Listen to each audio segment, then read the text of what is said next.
South India shopping mall, the wedding Mantra, సరికొత్త wedding collection, south India shopping mall. వాగర్థావివ సంపృక్తౌ వాగర్థ ప్రతిపత్తయే జగతః పితరౌ వందే పార్వతీ పరమేశ్వరౌ. ఆదిత్యాయ చ సోమాయ మంగళాయ బుధాయ చ కురు శుక్ర శనిభ్యశ్చ రాహవే కేతవే నమః. శృంగేరి జగద్గురు పీఠాధిపతులకి, కంచి పీఠాధిపతులకి నమస్కారములు తెలియజేసుకుంటూ, ఇక 12 రాశులలో జన్మించినటువంటి వారికి మే 16వ తారీఖు నుంచి 31వ తారీఖు వరకు ఏ విధంగా ఉండబోతుందో తెలుసుకునే ముందు గ్రహ సంచారం తెలుసుకుందాం. వీక్షించేటువంటి ప్రేక్షకులకి ఒక సూచన: గురువు మారాడు. అలాగే 18వ తారీఖు నుంచి రాహువు కేతువు కూడా మారబోతున్నారు. అంటే ఉన్నటువంటి నవగ్రహాలలో ప్రధానమైనటువంటి గ్రహాలు మారబోతున్నాయి.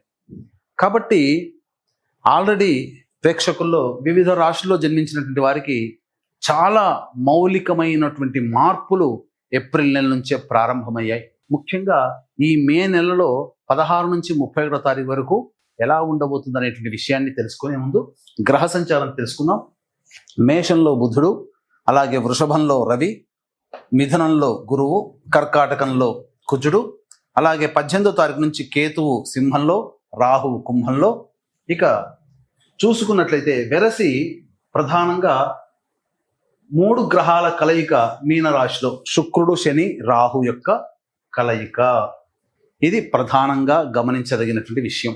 మే 16వ తారీఖు నుంచి 31వ తారీఖు వరకు మిథున రాశిలో జన్మించినటువంటి వారికి ఏ విధంగా ఉండబోతుందో తెలుసుకునే ప్రయత్నం చేద్దాం. రాశి వారికి 14వ తారీఖు నుంచి గురుడు మిథున రాశిలోకి సంచారం చేశాడు. కావున ఏంటి, ప్రతి పని యందు కూడాను నిదానంగా పని చేసుకోవాలనేటువంటి ఆలోచన కలిగి ఉండడం. అలాగే మీరు గమనించినట్లయితే ఓవర్ వెయిట్ అవుతుండడం అనేటువంటిది మీరు గమనించగలుగుతారు. పోను పోను మీకు అది అర్థమవుతుంది, ఎందుకు వెయిట్ పెరుగుతున్నాను అనే విషయం మీకు. ఇక ముఖ్యంగా దేవతా అనుగ్రహాన్ని పొందగలిగితే ఈ మిథున రాశి వారు చాలా మార్పులు మీ జీవితంలో చూస్తారు. గొప్పదైనటువంటి పాజిటివ్ ఎనర్జీని పొందగలుగుతారు. ముఖ్యంగా శని దశమ స్థానంలోకి రావడం, అలాగే గురువు రాశిలోనే సంచరిస్తూ ఉండడం, రాహుకేతులు కూడాను మార్పు జరుగుతూ ఉండడం, ఈ కారణం చేత చాలా వైవిధ్యభరితంగా ఉంటుంది. అంటే ప్రోత్సాహకరమైనటువంటి వాతావరణంతో పాటుగా ఈ మిథున రాశిలో జన్మించినటువంటి వారికి చేస్తున్నటువంటి వృత్తి, ఉద్యోగ, వ్యాపారాల్లో పలు నిర్మాణాత్మకమైనటువంటి మార్పులు జరగబోతున్నాయి అని చెప్పవచ్చు. ఇక 2వ ఇంట కుజుని యొక్క సంచార ప్రభావము మీ యొక్క వాక్కుని అదుపులో పెట్టుకోమని చెప్పబోతుంది. కాబట్టి అన్ని విధాలుగా మీరు ఎంత తగ్గి ఉంటే అన్ని విధాలుగా మీకు ఆనందకరమైనటువంటి పరిస్థితి. ఇక 12వ ఇంట రవి, ఈ ప్రభావము వలన చేస్తున్నటువంటి వృత్తి ఉద్యోగాల్లో చాలా కీలకమైన మార్పులు జరుగుతాయి. మీరు అనుకున్నది ఒకటైతే జరిగేది ఇంకొకటిగా ఉంటుంది. ఉద్యోగ సంబంధమైన విషయాల్లో ప్రభుత్వపరమైనటువంటి లావాదేవీలు, ప్రభుత్వ రంగంలో పనిచేస్తున్నటువంటి వాళ్ళకి ప్రధానంగా కాస్త ఇబ్బందికర పరిస్థితులు అనేటువంటివి ఉంటాయి. దూర ప్రాంత బదిలీలు చేయాల్సినటువంటి పరిస్థితి గోచరమవుతుంది అని చెప్పవచ్చు. ఇక 11వ స్థానంలో బుధుని యొక్క సంచార ప్రభావము మీ యొక్క విష్, అంటే మీరు ఏదైతే అనుకుంటున్నారో అది నెరవేర్చుకోవడానికి దారులు ఏర్పడతాయి. అది అందులో ఉన్నటువంటి వాటిలో ఏది మంచిది అని మీరు సెలెక్ట్ చేసుకొని తద్వారా మీరు ముందడుగు వేసినట్లయితే తప్పకుండా మీరు విజయాన్ని పొందుతారని చెప్పవచ్చు. అన్ని విధాలుగా ఈ 16 నుంచి 31వ తారీఖు వరకు రాష్ట్రాధిపతి అనుకూలంగా ఉండబోతున్నాడు. ఇక దశమ స్థానంలో శుక్రుడు శని కలయిక, ఈ ప్రభావం వలన అనవసరమైనటువంటి ధన వ్యయం ప్రభావం కనబడుతుంది. అంతేకాకుండా వస్తు అలంకరణ ప్రాప్తి మీకు గోచరమవుతుంది. మీరు ఎక్కువగా ఖర్చు పెట్టి మీరు భోగ భాగ్యాలు అనుభవించడానికి, అనగా మంచి వస్త్రములు, మంచి పాదరక్షలు, అలాగే మంచి విలువైనటువంటి ఆభరణాలు, గొప్పగా సంఘంలో గొప్పగా కనబడడం కోసం మీరు ప్రయత్నించే విధానపూర్వకంగా ఖర్చులు పెరుగుతాయని చెప్పవచ్చు. ఇక 9వ స్థానంలో రాహు యొక్క సంచారం తండ్రి గారి ఆరోగ్యం పట్ల శ్రద్ధ వహించాల్సినటువంటి పరిస్థితి.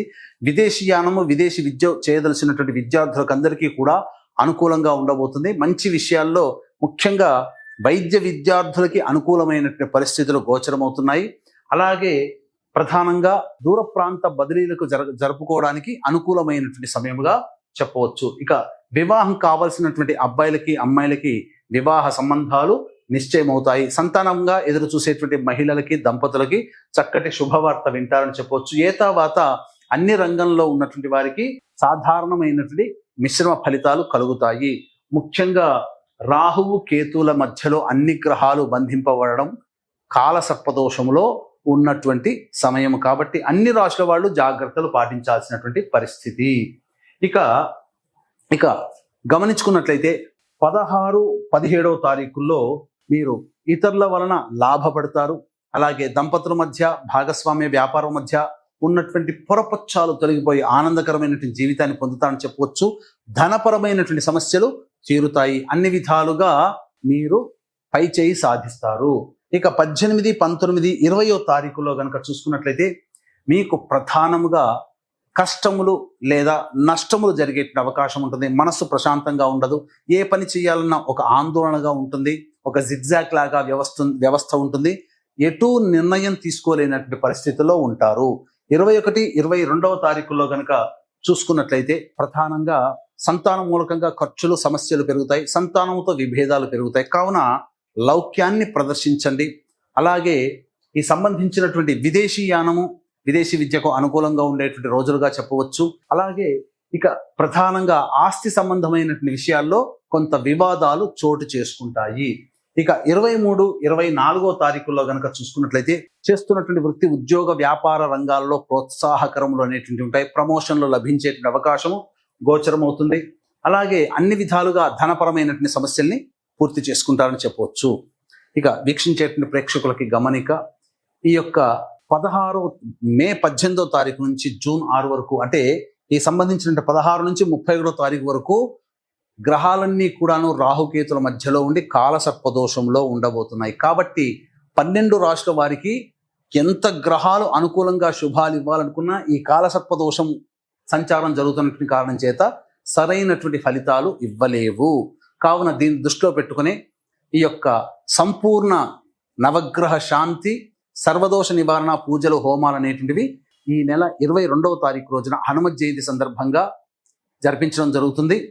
మీ యొక్క కోరికలన్నీ నెరవేర్చడానికి, దేవతానుగ్రహ ప్రాప్తి కోసమే వివిధ రకాలైనటువంటి పూజ, హోమాది కార్యక్రమాలు జరపబడతాయి. ఈ కార్యక్రమంలో నమోదు చేసుకున్నటువంటి వాళ్ళకి, గోత్రనామాలు నమోదు చేసుకున్నటువంటి వాళ్ళకి శక్తిపాతము చేయబడినటువంటి ఈ శంకరుంగలి మాలని మీకు అందివ్వడం జరుగుతుంది. అవకాశం ఉన్న వాళ్ళు కార్యక్రమ తదనంతరం కాంటాక్ట్ చేసి మీ గోత్రనామాలు నమోదు చేసుకోవచ్చు.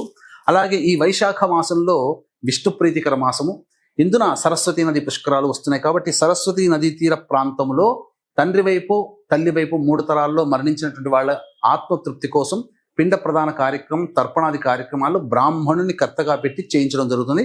తండ్రి వైపు 3 తరాలు, తల్లి వైపు 3 తరాలలో మరణించినటువంటి వారి ఆత్మతృప్తి కోసం బ్రాహ్మణుని కర్తగా పెట్టి పిండ ప్రదాన కార్యక్రమాలు, తర్పణాది కార్యక్రమాలు చేయించడం జరుగుతుంది.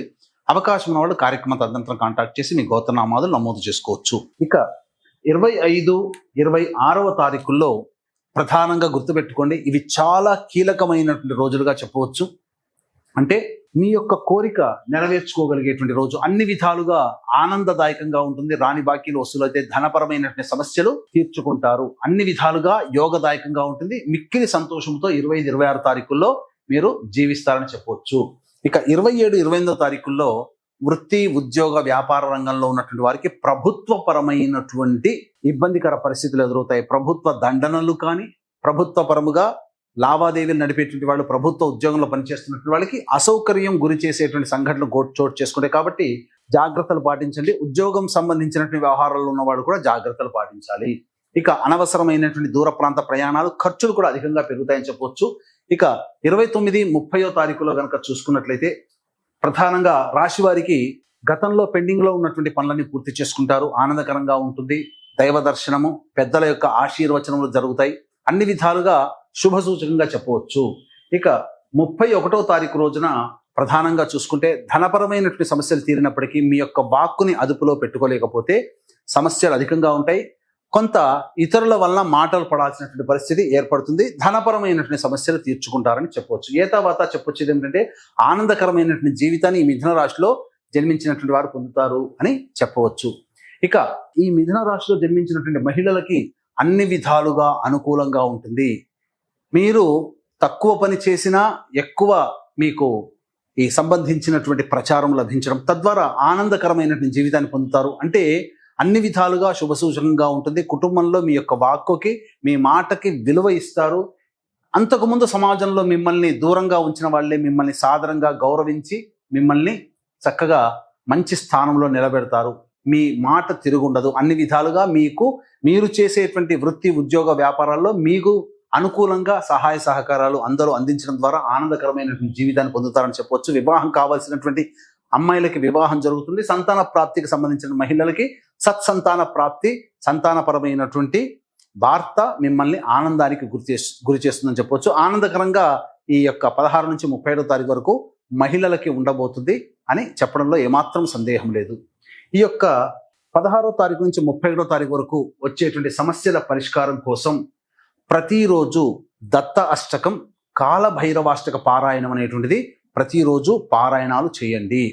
ఇప్పుడు చెప్పినటువంటి వాటికి అంటే విభిన్నంగా మీ యొక్క జాతకం ఉంది అని అంటే మీ యొక్క జాతకంలో నడుస్తున్నటువంటి గ్రహ దశాంతర దశల యొక్క ప్రభావాలు కావున దగ్గరలోని మంచి ఉపాసనా పరులైనటువంటి జ్యోతిష్యుల్ని సంప్రదించి వారి సలహాలు, సూచనలు కనుక పాటించినట్లయితే మరింత మెరుగైనటువంటి జీవితాన్ని పొందుతారని తెలియచేయవచ్చు. అలాగే కాలసర్పదోషము ఉన్నటువంటి కారణం చేత 12 రాశుల వారికి, ముఖ్యంగా మిథున రాశి వారికి కూడా సమస్యలు అధికంగా ఉంటాయి. కాబట్టి ఈ సమస్యల నుంచి బయటపడడం కోసం నవగ్రహ శాంతి, సర్వదోష నివారణ పూజల, హోమాలు అనేటువంటివి హనుమత్ జయంతి సందర్భంగా 22 మే తారీఖు రోజున కార్యక్రమాన్ని జరిపించి శక్తిపాతము చేసబడినటువంటి శంకరుంగలి మాలని రాగిలో చుట్టబడి మీకు అందివ్వడం జరుగుతుంది. అవకాశం ఉన్న వాళ్ళు కార్యక్రమం తదనంతరం కాంటాక్ట్ చేసి మీ గోత్రనామాలు నమోదు చేసుకోవచ్చు. అలాగే సరస్వతీ నదీ పుష్కరాల సందర్భంగా తల్లి వైపు, తండ్రి వైపు మరణించినటువంటి వారి ఆత్మతృప్తి కోసం బ్రాహ్మణుని కర్తగా పెట్టి పిండ ప్రదానము మరియు తర్పణాది కార్యక్రమాలు చేయించడం జరుగుతుందని చెప్పవచ్చు. సర్వం శ్రీ ఉమామహేశ్వర పరబ్రహ్మార్పణమస్తు.